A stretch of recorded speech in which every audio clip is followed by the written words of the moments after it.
En 95.9 Cámara FM llegó el momento de las noticias. Con el patrocinio de Almacenes Éxito presentamos el Noticiero Económico Antioqueño. Información local, nacional e internacional a la altura de todas las cabezas. Noticiero Económico Antioqueño. Desde 1975 dice cómo marchan los negocios. Director J. Enrique Ríos.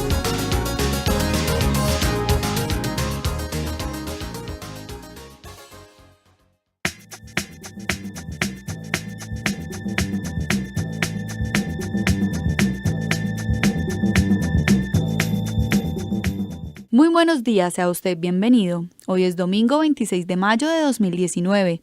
Esta es la emisión 18.525 que ofrecemos en nombre de Almacenes Éxito. Te amo, mi Pío Pío. Yo a ti, mi Pío Pío. Ay, yo también, mi Pío Pío. ¡Martín! ¡Cuelgue que estoy hablando! Tu éxito ya estaba ahí cuando tus conversaciones privadas no eran tan privadas. Celebremos que estos 70 años son solo el comienzo. El director J. Enrique Ríos nos presenta a la invitada de esta mañana. Amigos, buenos días. Dentro de esta serie de rectores, con los rectores de las universidades, vamos a hablar hoy con Blanca Livia Echeverry Londoño, rectora de la institución universitaria de Envigado. Sobre esta institución tenemos que hablar después más extenso. Pero para no salirnos del tema, empecemos. Nuestros tres temas empiezan con el tema de la ética y la corrupción. Hasta el decenio de los 80s, el país no había hablado tanto de esto. A partir de los 80s, cuando apareció el narcotráfico, se generó lo que yo llamo la generación de los traquetos. Y esa ha seguido generando hijos. Y ahora están las BACRIN, están las bandas de los barrios, en fin. Y cuando uno ve quiénes son los que capturan, uno encuentra, que es este egresado de la universidad tal, de esta la universidad tal, pregunto yo.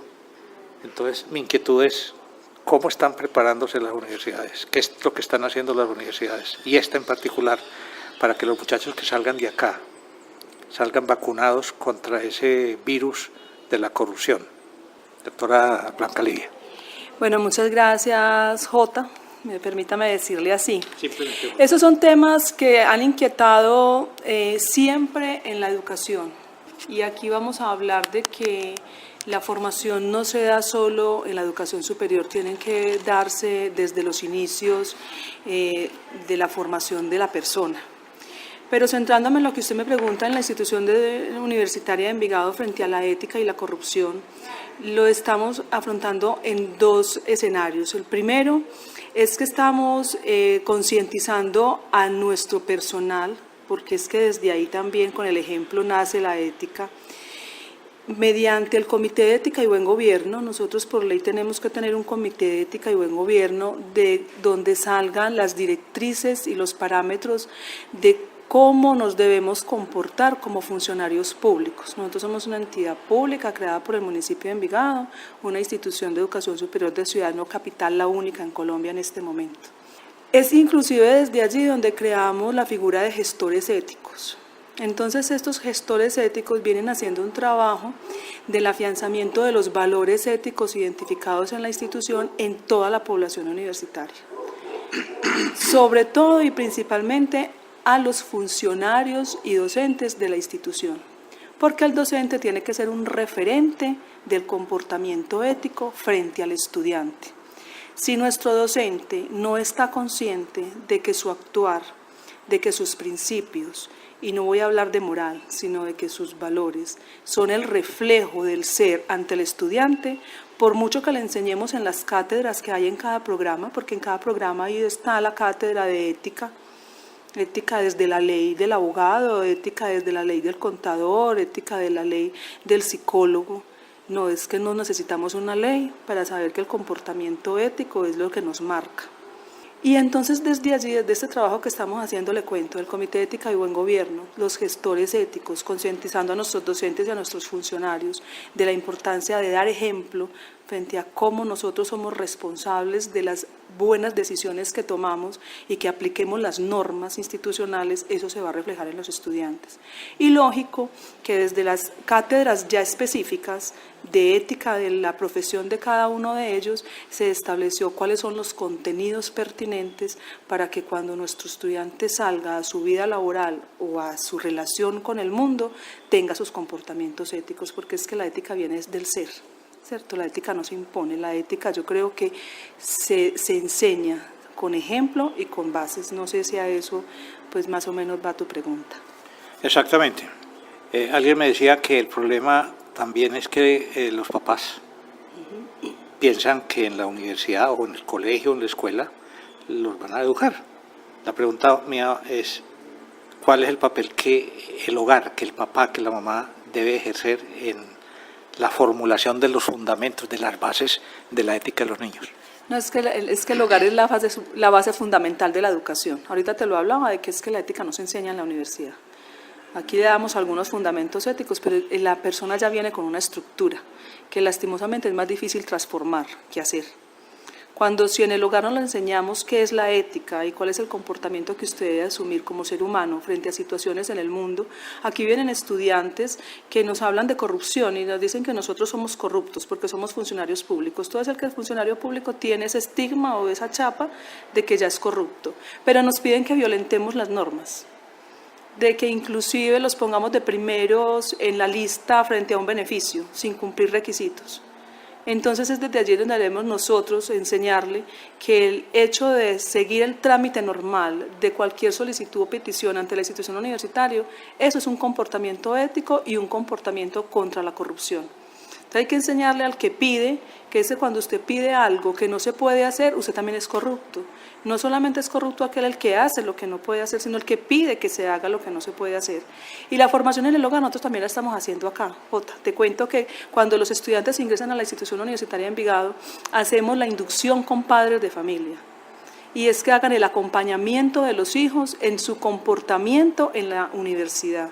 A veces los estudiantes se chocan cuando llegan a la vida universitaria. Y eso es muy importante, que el padre siga haciendo acompañamiento. Nosotros creemos que cuando nuestro hijo entra a la universidad, hasta ahí llegó la labor de padres. Pero a los padres también hay que enseñarles cómo se educa el hijo en casa. Es que eso no es responsabilidad solo de los planteles educativos o de los docentes. Si no hay un buen acompañamiento de los padres y una buena, yo no sé si lo llamaría compinchería entre parcería entre el papá y el estudiante para que los dos sigan el mismo camino, porque eso también nos hemos encontrado, que a veces el docente le exige algo al alumno en clase y viene el papá a reclamar que por qué le estamos exigiendo al alumno. Entonces no hay una buena articulación, entonces el estudiante no ve autoridad en ninguno de los dos y por eso es que tenemos la sociedad que ahora está, con falta de valores y con falta de comportamiento ético. Esto me conduce a una inquietud. ¿Será que hace falta que creemos en serio la escuela de padres, de cómo ser papás, para que los papás aprendan qué es lo que tienen que hacer cuando nazcan sus hijos y de ahí en adelante?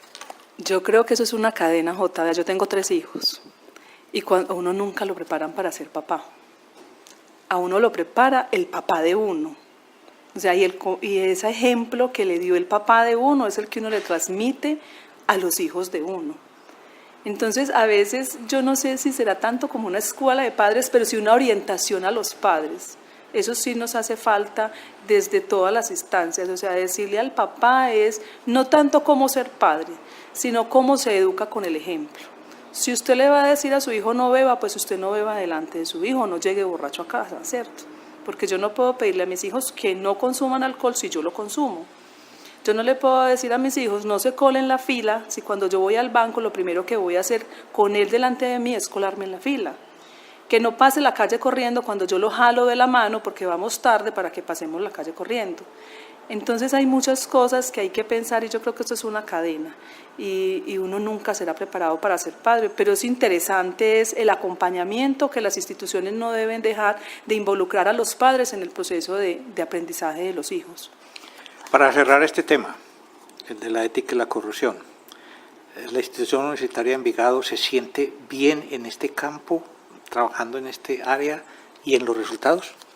Yo creo que sí, venimos haciendo muchas cosas y el personal de la institución cada vez está dándole más importancia y más relevancia al comportamiento ético. A raíz de todas estas estrategias que estamos teniendo con los gestores éticos y con involucrar a los docentes, con las transformaciones desde el comportamiento de los docentes en clase, estamos tratando de sensibilizarlo que el comportamiento ético sí forma al ser humano, no solamente es el conocimiento de la profesión, sino que nosotros hablamos de formación integral y la formación integral es eso, es formar en el ser y formar en el saber. Muy bien, doctora Blanca Livia Echeverry Londoño, rectora de la Institución Universitaria de Envigado. Segundo tema, la investigación y la innovación. Cuando los jóvenes salen al mercado laboral, son clasificados en dos áreas, en mi opinión. Usted es proactivo, usted tiene iniciativas o usted simplemente cumple órdenes. Yo sostengo, y esta es una de las cosas que yo quiero explorar en esta serie, si las universidades están generando, están creando en los muchachos que están preparando ese interés, esa expectativa, esa idea de estar inventando, de estar innovando, de estar haciendo cosas distintas para que las cosas cambien. Jota, eso es un tema bastante difícil y complejo. Y lo voy a empezar como hablé de la ética. Es que la investigación y la innovación también se tiene que ir fomentando desde los primeros años de vida del ser. Y nosotros en nuestro sistema educativo cercenamos desde que el estudiante o la persona entra a la guardería la capacidad de innovación y de proposición, porque nos estamos centrando en un sistema educativo donde es retórico, o sea, es el maestro el que enseña y el alumno aprende y no hay una retroalimentación. Entonces, desde ahí, cuando ya la persona ingresa a la educación superior, ya viene con unas limitaciones que le ha impuesto la educación primaria y la educación básica, y es que el que sabe en el aula es el docente y el estudiante no.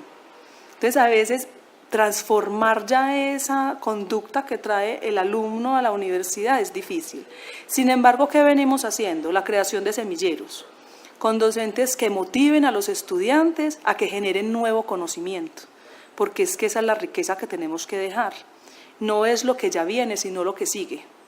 Entonces, con estos semilleros que han venido creciendo poco a poco, a través de incentivos académicos y económicos, porque le cuento que hay que incentivarlos, porque hay que volverles a ellos a crear esa necesidad y ese gusto por el generar nuevo conocimiento, que tenemos que empezar a tener motivaciones de otra índole, no solamente pertenecer al semillero.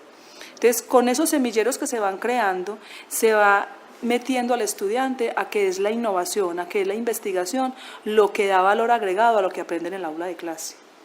Y eso es importantísimo. Colombia está muy lejos todavía en educación de tener esos avances en investigación, en innovación que tienen los países desarrollados. Pero es un trabajo que desde el Ministerio de Educación Nacional, Colciencias o el nuevo Ministerio de Innovación que se propuso, que lo propusieron en el Congreso, se tiene que hacer. Y es cómo volvemos a motivar al estudiante desde los inicios de la educación para que sean investigadores y innovadores. Nosotros aquí en el plan de desarrollo del actual alcalde tenemos la creación de semilleros de investigación desde el bachillerato. O sea, que sea también en el bachillerato que haya semilleros de investigación, no tiene que ser solamente en la educación superior, porque ya vienen con ese gusto por el generar nuevo conocimiento. Entonces hay que hacer, en esa parte hay mucha tarea por hacer todavía. A ver, en este campo hay una preocupación y esa es la de la preparación de los profesores para ser líderes dentro del contexto de los estudiantes. Mire, lo que pasa es que yo aquí lo he hablado en varios grupos con mis docentes, la investigación no se inyecta en las farmacias. El gusto por escribir, por investigar, por innovar, es lo que se adquiere durante todo su ciclo formativo. Y con los docentes también estamos haciendo una campaña fuerte para que ellos no sean solo replicadores de saberes, sino que también sean los que ayuden a generar nuevo conocimiento con sus estudiantes. Y estamos haciendo formación doctoral, a nuestros docentes de carrera, la universidad les fomenta y les patrocina, si se podría llamar el nombre, con el pago de la matrícula en un 70% su formación doctoral, porque los doctores, los que se forman en doctorado, se dice que tienen una obligación para generar nuevo conocimiento y ser investigadores.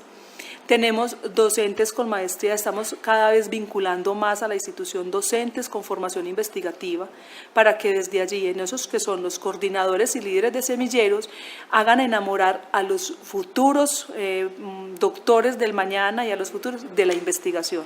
Entonces, sí hay un trabajo bastante grande con los docentes. Es difícil encontrar docentes que les guste investigar y que les guste escribir. Esto significa que tenemos un horizonte por explorar y por trabajar bastante grande. Vamos al último tema. El mundo ha cambiado. Dicen que viene la cuarta generación. Yo digo que ya llegó la cuarta revolución industrial. Yo digo que ya llegó. La tecnología invadió todo. Antes yo le explicaba que yo andaba con una grabadora de cinta de carreta, sí. Después con una grabadora de cassette, y después con una de mini cassette, y ahora con una grabadora digital que cabe en el bolsillo de la camisa. La pregunta es, frente a esa avalancha de innovación que trae la tecnología nueva, de cambios para hacer las cosas, en donde Internet ya tiene todo, en donde es cosa de saber usar esas herramientas, ¿qué está haciendo esta universidad para que los muchachos que salgan de acá no sean unos analfabetas en ese campo? Bueno, no solo los estudiantes de acá, yo creo que todos los que hacemos parte de la institución universitaria. Mire, la tecnología nos acogió, yo creo que no estábamos bien prevenidos o ya preparados para todos los cambios tecnológicos. En una ocasión yo le escuché algo, no es palabra mía, de que la educación en Colombia tiene aulas del siglo XIX con docentes del siglo XX y estudiantes del siglo XXI, ¿cierto? Y todavía apenas están hablando aquí en Colombia de la revolución 4.0, pero ya viene la 5.0 y la 6.0, y es que eso no es solamente el cambio tecnológico, y eso está muy aunado al tema anterior, que es la innovación. Y es como nosotros ponemos las herramientas tecnológicas al servicio de la educación. No tenemos que tener miedo de eso, de prohibirle a un estudiante que en el aula de clase consulte con todas las vías que tiene en Internet para saber si lo que yo estoy diciendo en el aula es cierto o no, que me increpe frente a lo que yo dije porque ya está desactualizado. Y es como nosotros ponemos al servicio de la educación la tecnología. Nosotros aquí en la institución tenemos en este momento la Facultad de Ingenierías. Desde la Facultad de Ingenierías, articulada con la Facultad de Ciencias Empresariales, articulada con la Facultad de Psicología, porque es que también hay que mirar cómo articulamos los diferentes saberes para afrontar las nuevas tecnologías. Aquí se hablaba es cómo han incidido las nuevas tecnologías en el comportamiento humano, cómo ha afectado psicológicamente las tecnologías en el comportamiento humano. Inclusive con la empresa, porque también yo no sé si Jota, me imagino que lo conoces, está la Universidad Empresa-Estado, hay una mesa con la Universidad Empresa-Estado donde hemos estado analizando con la empresa cuáles son las competencias en tecnologías con las que debe salir un estudiante para poderse enfrentar al mundo laboral.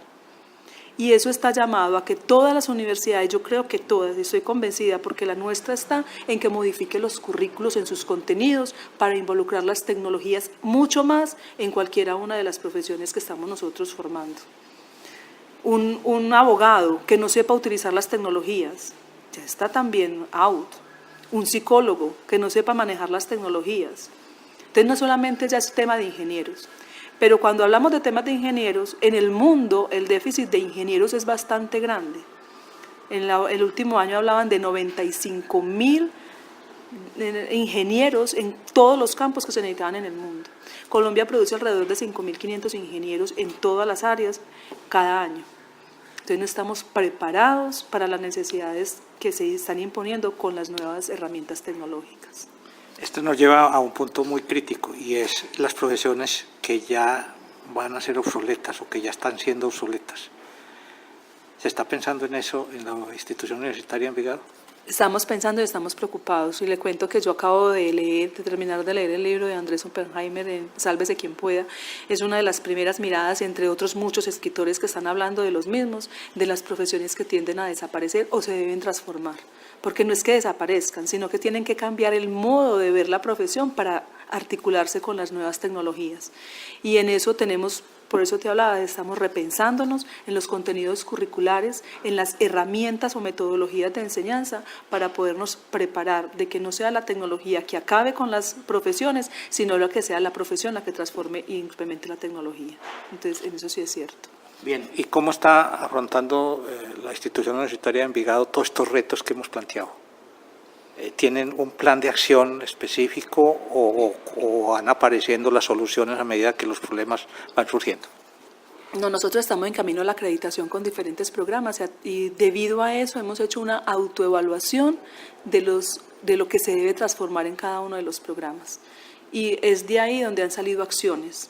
Y lógico que muchos y hemos creado nuevos programas, pero desde ahí también y desde los diferentes consejos de facultad se ha estado pensando qué nuevos programas se deben presentar ante el ministerio que vayan supliendo esas necesidades que se están imponiendo ahora en el mundo a raíz de las nuevas tecnologías y las exigencias de las empresas frente a las competencias, porque ya se habla de competencias con las que deben salir un estudiante de la educación superior. ¿Y qué respuesta han encontrado ustedes del sector privado, del sector empresarial? Porque esto no puede ser un trabajo solo de ellos o solo de ustedes. Sabe que se ha avanzado. Primero se hablaba de universidad, empresa, Estado, y yo inclusive dejé de asistir a la mesa, porque nos sentaba solamente a las universidades. Y nosotros decíamos, bueno, ¿y dónde está la empresa? ¿Dónde está la empresa para que nos diga cuáles son esas necesidades y requerimientos frente a las competencias de los estudiantes? Ahora hay una parte que se ha avanzado bastante en la última reunión que estuvimos, donde lo está liderando la empresa Noel, que es una de las empresas más grandes que tenemos en Colombia. Se logró reunir a 30 de las más importantes empresas aquí en Antioquia y nos contaron cuáles eran esas competencias que se requerían para sus necesidades en cada uno de las sector productivo, sector industrial, sector servicios, y es ahí donde nos dimos cuenta que hay cosas que no tenemos en cuenta a veces dentro de nuestros currículos para afianzarlo y que el estudiante salga con esa competencia. Entonces sí hemos venido avanzando en la universidad. Esta mesa de Universidad, Empresa, Estado ha venido trabajando desde hace mucho rato, pero ya la empresa se está concientizando de que son ellos los que deben decirnos a nosotros qué es lo que se requiere en que nosotros formemos a los estudiantes. Ya todavía estamos un poco crudos, diría yo, y nos falta, pero sí se ha avanzado bastante a través del CUE, de la mesa Universidad, Empresa, Estado. Bien, se nos acaba el tiempo, tengo un minutico para la última pregunta. ¿De usted dónde salió? ¿Quién es? Ay, ¿yo de dónde salí? No, yo soy Blanca-Livia Echeverri, llevo vinculada con el municipio de Envigado desde el año 89, soy contadora pública, soy especialista en administración, en finanzas públicas y en economía del sector público, magíster en gobierno, llevo en el sector de la educación desde hace 19 años, fui una de las pioneras en la universidad en la parte administrativa en el 98 hasta el 2004, luego estuve en el municipio como docente universitaria acá en la institución 14 años y bueno, me tocó volver a la institución universitaria de Envigado y de verdad que ha sido una experiencia bastante bonita y aquí estamos. ¿Y cómo se siente cuando mira el tablero de resultados? Sabe que me siento bien, pero no por lo que yo digo y no por lo que me dicen los que nos ven, pero que tenemos una gran responsabilidad y nos falta muchísimo por hacer, también es cierto. Cada día el reto es mayor. ¿Hacia dónde va esta universidad? Vamos hacia la acreditación institucional. Hacia allá vamos. Bueno, nosotros vamos a cerrar porque ya se nos acabó el tiempo. Le agradecemos a la doctora Blanca-Livia Echeverri Londoño, rectora de la Institución Universitaria de Envigado, por su participación en esta serie de los rectores tratando de establecer qué es lo que está pasando en la educación. Este servidor de ustedes, J. Enrique Ríos, les dice pero muy buenos días. Invitación a escuchar la emisión del Noticiero Económico Antioqueño mañana lunes a las 7:30 de la mañana. Un feliz día.